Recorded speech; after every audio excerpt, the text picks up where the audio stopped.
السلام علیکم ورحمۃ اللہ وبرکاتہ۔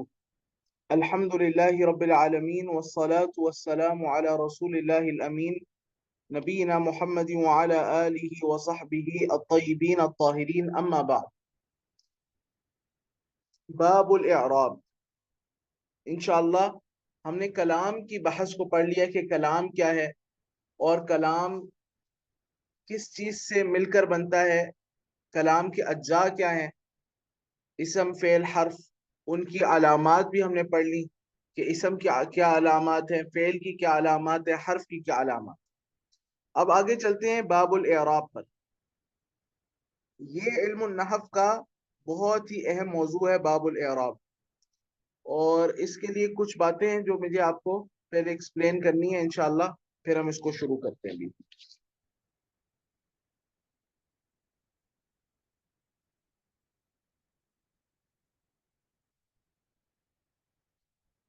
سب سے پہلی بات یہ جان لیں کہ عربی زبان میں مختلف چیزیں ہیں جو کہ جاننا ضروری ہے۔ نمبر ایک، اسم کے متعلق سب سے پہلے اسم کی کچھ تقسیمات ہیں۔ نمبر ایک، اسم کی وسعت۔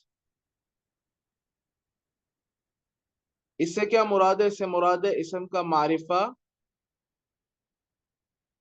اور نکرہ ہونا، معرفہ اور نکرہ ہونا۔ نمبر دو، جنس، یعنی اسم کا مذکر یا مؤنث ہونا۔ اور نمبر تین ہے اسم کا عدد، اس کا مفرد ہونا، مثنی ہونا یا جمع ہونا۔ اور تیسری چیز ہے اسم کا معرب اور مبنی ہونا۔ یہ معرب ہے کہ مبنی؟ تو جو باب الاعراب ہے اس کا تعلق اس سے ہے، معرب اور مبنی سے۔ عدد اسی کے ضمن میں ابن عجروم رحم اللہ ایکسپلین کر دیں گے، اور وسعت بھی آگے جا کر اسی کے ضمن میں ایکسپلین کر دیں گے۔ مذکر اور مؤنث سے ابن عجروم رحمہ اللہ نے بحث ہی نہیں کی، ٹھیک ہے۔ اسی طریقے سے معرب کو بہت اچھے طریقے سے تفصیلاً ایکسپلین کیا ہے، لیکن مبنی کو ٹچ ہی نہیں کیا، مبنی کی کوئی وضاحت نہیں کی، ٹھیک ہے۔ تو بہرحال ہم نے ابن عجروم رحمہ اللہ کے طریقے پر ہی چل رہے ہیں فی الحال اس کتاب میں۔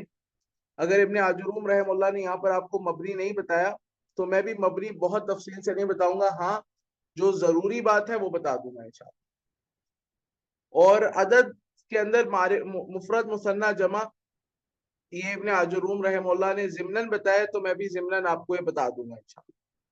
وسعت میں معرفہ و نکرہ ابن عجروم رحمہ اللہ نے تفصیل سے بتایا کسی حد تک، لیکن ابن عجروم رحمہ اللہ نے یہ جا کے آپ کو بتایا النعت کے تحت، جہاں پر نعت ذکر کرتے ہیں اس کے تحت ابن عجروم رحمہ اللہ نے معرفہ اور نکرہ کو بیان کیا۔ تو انشاءاللہ میں بھی آپ کو وہیں پر اس کی وضاحت کروں گا۔ اور مذکر اور مؤنث یہ ابن عجروم رحمہ اللہ نے اتنی تفصیل سے نہیں بتایا، میں آپ کو کچھ نہ کچھ اس کی وضاحت کر دوں گا انشاءاللہ۔ اچھا، اب یہ جو باب الاعراب ہے کیا ہے؟ باب الاعراب، اس کی کچھ وضاحت کرنے سے پہلے میں چاہتا ہوں ہم کتاب سے اس کو پڑھ لیں۔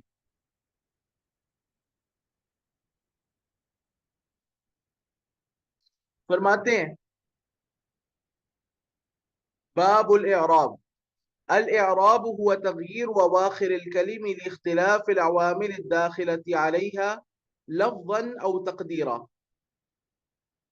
وأقسامه أربعة: رفع ونصب وخفض وجزم، فللأسماء من ذلك الرفع والنصب والخفض ولا جزم فيها، وللأفعال من ذلك الرفع والنصب والجزم ولا خفض فيها۔ الاعراب، اعراب ہے اعراب کی تعریف خود کر رہے ہیں کہ اعراب کہتے ہیں تغییر اواخر الکلم، کلمات کے اواخر کی تبدیلی کو اعراب کہتے ہیں. آپ غور کریں، کلمات کے اواخر کی تبدیلی، جیسے مثلا یہ کلمہ ایک محمدن، ٹھیک ہے، یہ کلمہ ہے. تو ابن آجروم رحمہ اللہ کہہ رہے ہیں کہ اعراب یہ ہے کہ اس کا آخر تبدیل ہو جائے. اس کا آخر کیا ہے؟ محمدن کا آخر کیا ہے؟ یہ دال ہے. تو ابن آجروم کی جو تعبیر ہے اس کے اعتبار سے ظاہر یہ ہے کہ آخری کلمہ تبدیل ہو جائے، مثلا یہ دال تبدیل ہو جائے، تو یہ معنی نہیں ہے. دال کا تبدیل ہونا مقصود نہیں ہے، یہ نہیں وہ کہنا چاہتا. مثلا یہ دال تبدیل ہو جائے اور اس کی جگہ مثال کے طور پر محمدن ہے، تو دال کی جگہ کچھ اور آ جائے، دال کی جگہ یا آ جائے، دال کی جگہ واو آ جائے، دال کی جگہ ہاں الف آ جائے، نہیں، یہ نہیں وہ کہنا چاہتا. بلکہ اس عبارت میں کوئی بات محذوف ہے. وہ کیا ہے؟ تغییر احوالی اواخر الکلم، آخری کلمات کے آخر کی حالت کا تبدیل ہونا، عربی کلمات کے آخر کی حالت کا تبدیل ہونا، یعنی واو کی جو حالت کا تبدیل ہونا ہے اس کو اعراب کہتے ہیں. جیسے مثلا واو کے اوپر ہاں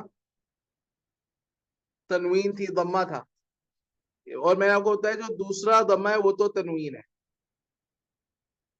اور جو پہلا ضمہ ہے یہ میں نے آپ کو بتایا تھا یہ اعراب کی حالت کو بیان کرتا ہے.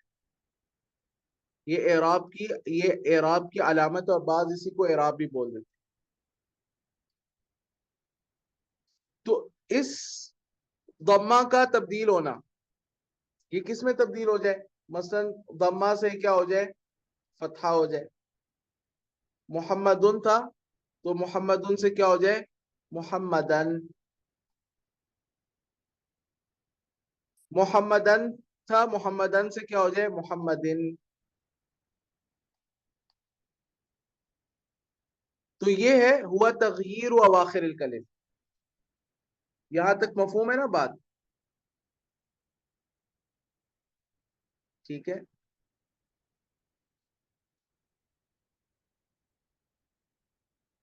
لاختلاف العوامل الداخلة علیہا. اب یہ جو تغییر آئے یہ کیوں آئے؟ یہ تغییر کیوں آئے؟ اس کا جواب ہے لاختلاف العوامل الداخلة علیہا، اس پر داخل ہونے والے عوامل کے اختلاف کی وجہ سے. عوامل جمع ہے عامل کی. عامل کیسے کہتے ہیں؟ عمل کرنے والے کو. عامل کہتے ہیں عمل کرنے والا. تو عوامل، یہ جو آخری حالت کا تبدیل ہو رہا ہے یہ از خود نہیں ہو رہا، بلکہ اس کے اوپر کسی چیز کا امپیکٹ آ رہا ہے، کسی چیز کے نتیجے میں وہ تبدیلی آ رہی ہے. وہ تبدیلی آ رہی ہے عامل کے اختلاف کی وجہ سے. عربی زبان میں جو عامل ہے نا یہ 100 ہے، 100 عامل ہیں. اگر کوئی بندہ 100 عامل کو جان لے اور ان کی وجہ سے آنے والی تبدیلیوں کو جان لے تو وہ علم النحو میں ایکسپرٹ بن جائے گا، ایکسپرٹ، ماہر. اور اس میں بہت اچھی کتاب ہے شرح میت عامل. شرح میت عامل بہت اچھی کتاب ہے، ہمارے مدارس میں پڑھائی جاتی ہے. انشاءاللہ میرا بھی ارادہ ہے کہ میں آپ لوگوں کو بھی انشاءاللہ پڑھاؤں گا. تو 100 عامل ہے عربی زبان میں. یہ عامل کچھ وہ ہیں جو رفع دیتے ہیں، یعنی اپنے بعد والے اسم کو مرفوع کر دیں گے، فعل کو بھی مرفوع کر دیں گے. کچھ عامل وہ ہیں جو کہ نصب دیتے ہیں،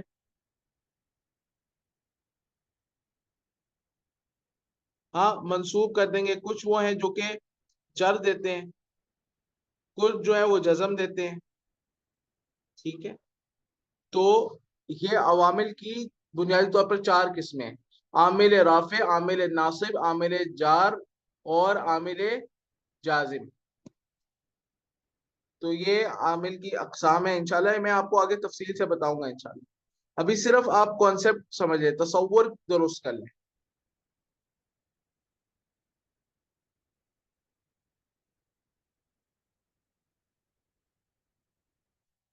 اعراب ہے تغییر کا نام جو آخر کلمات کے آخر میں آئے. تبدیلی کا نام اعراب ہے جو کلمات کے آخر میں آئے، آخری حالت میں آئے. کیوں آئے؟ اختلاف عوامل کی وجہ سے، اس پر داخل ہونے والے عوامل کی اختلاف کی وجہ سے. لفظاً او تقدیرا،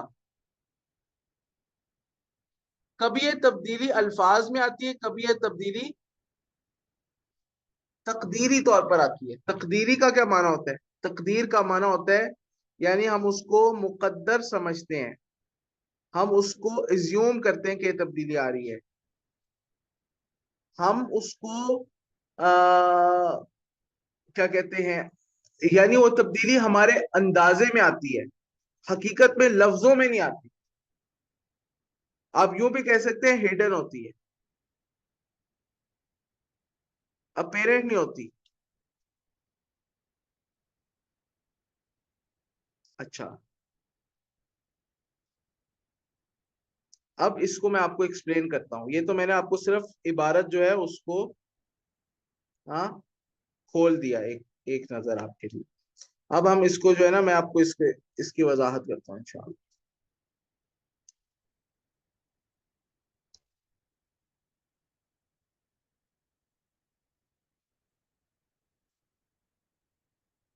عربی زبان میں اعراب جو ہے نا،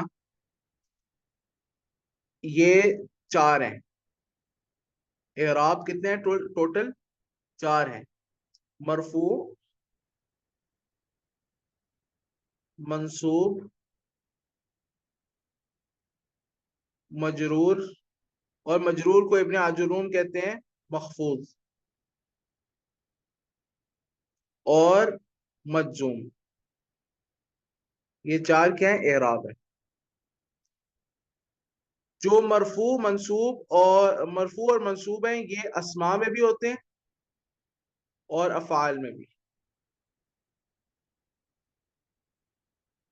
جو مجرور ہے یہ صرف اسماء میں ہے، اور جو مجزوم ہے یہ صرف افعال میں ہے. ٹھیک ہے، بہرحال یہ اعراب ہے. کسی اسم کا مرفوع ہونا یہ اعراب ہے، کیونکہ مرفوع ہونا ایک حالت کا نام ہے. اعراب ایک حالت کا نام ہے، اعراب ایک اسٹیٹ کا نام ہے. ٹھیک ہے، جو سائن ہوتا ہے نا، جو سائن تبدیل ہوتا ہے آخر میں، آخر میں زبر آ رہی ہے، زیر آ رہی ہے، پیش آ رہی ہے، ضمہ، فتحہ، کسرہ یا سکون آ رہا ہے، یہ اعراب کی علامت ہے. تو میں اصل میں یہی آپ کو ایکسپلین کرنا چاہ رہا ہوں کہ اعراب ہے مرفوع، منصوب، مجرور یا مخفوض کہہ لیں، اور مجزوم. یہ اعراب ہے. اس اعراب کے چار ارکان ہیں. جب بھی اعراب پہ بحث ہوگی ان چار چیزوں کو ہمیں دیکھنا ہے. نمبر ایک، عامل.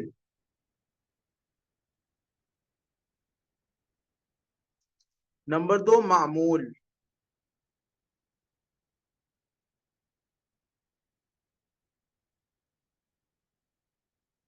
نمبر تین، محل الاعراب.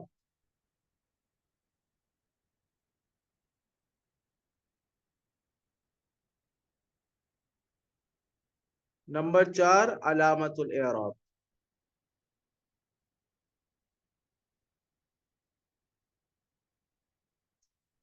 اب ابن عجروم رحم اللہ نے جو اعراب کی وضاحت کی ہے، اس کی جو تعریف کی ہے، اس کو ایک دفعہ ہم لکھتے ہیں، پھر ان چاروں ارکان کو میں اس تعریف کی روشنی میں آپ کو سمجھاؤں. وہ کیا تعریف ہے؟ کہتے ہیں الاعراب ہوا تغییر اواخر الکلم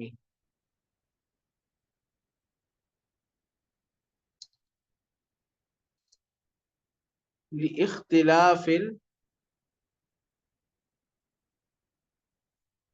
العوامل الداخلة